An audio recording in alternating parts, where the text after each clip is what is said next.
دنیا ایک نازک موڑ پر کھڑی ہے۔ ایک طرف ایران ہے، ہزاروں سالہ تہذیب، تاریخ، غیر متزلزل خودداری۔ دوسری طرف اسرائیل، مشرقی وسطی کا ایک ملک، چوکنا ملک جسے امریکی سرپرستی حاصل ہے۔ اور تیسری طرف امریکہ، دنیا کی سب سے بڑی فوجی طاقت، جس نے اب خود میدان میں آنے کا اعلان کر دیا ہے۔ حال ہی میں امریکہ کی جانب سے ایک سخت وارننگ جاری ہوئی، تہران کو فوری خالی کر دیا جائے ورنہ ہم اپنے انداز میں کارروائی کریں گے۔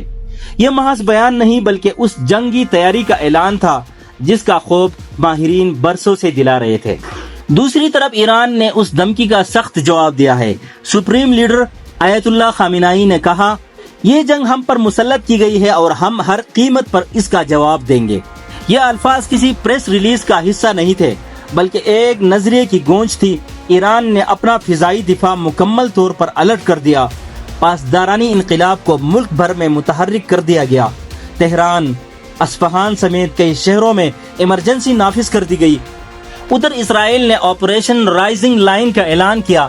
دعویٰ کیا گیا کہ ایران کی فوجی تنصیبات کو تباہ کیا جا رہا ہے۔ تل ابیب میں سائرن بجنے لگے، عوام پناہ گاہوں میں چھپنے لگے۔ ایران کی طرف سے بھی اسرائیلی اہداف پر میزائل داغے گئے جن میں بعض امریکی تنصیبات بھی جزوی متاثر ہوئے۔ اور پھر وہ نقطہ آیا جہاں دنیا کا سانس رک گیا۔ ایران نے دھمکی دی کہ اگر جنگ بڑھی تو ابنائے ہرمز کو بند کر دے گا۔ یہی وہ آبی گزرگاہ ہے جہاں سے دنیا کا 25% خام تیل گزرتا ہے۔ اس کا بند ہونا عالمی معیشت کے لیے زلزلے کے مترادف ہوگا۔ اب سوال یہ ہے کہ امریکہ نے یہ اقدام کیوں اٹھایا؟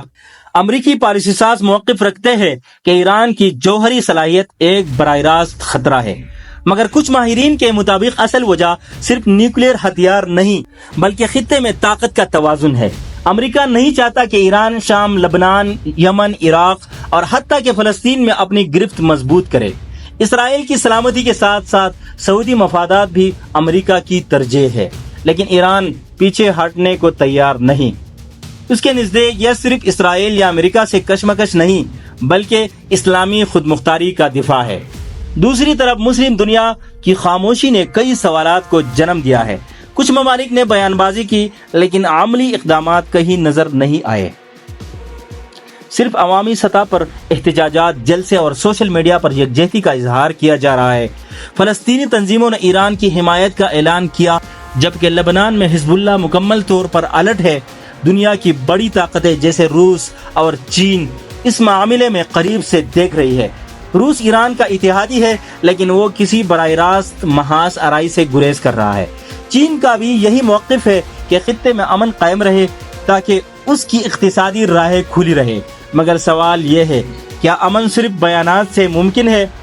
اگر جنگ بڑھی اور ایران نے امریکی اہداف کو نشانہ بنایا تو پھر امریکہ نیوکلیئر آپشن کو زیر غور لا سکتا ہے۔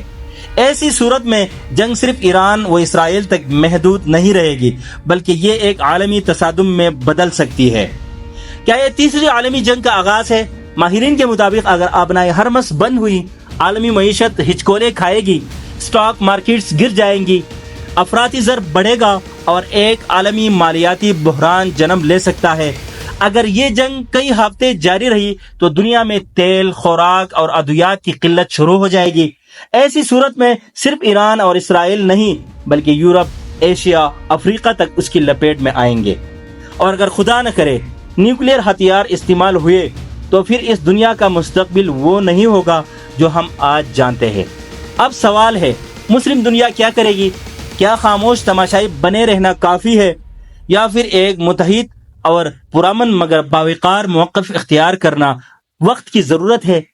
وقت کم ہے، دنیا کی سمت بدل رہی ہے۔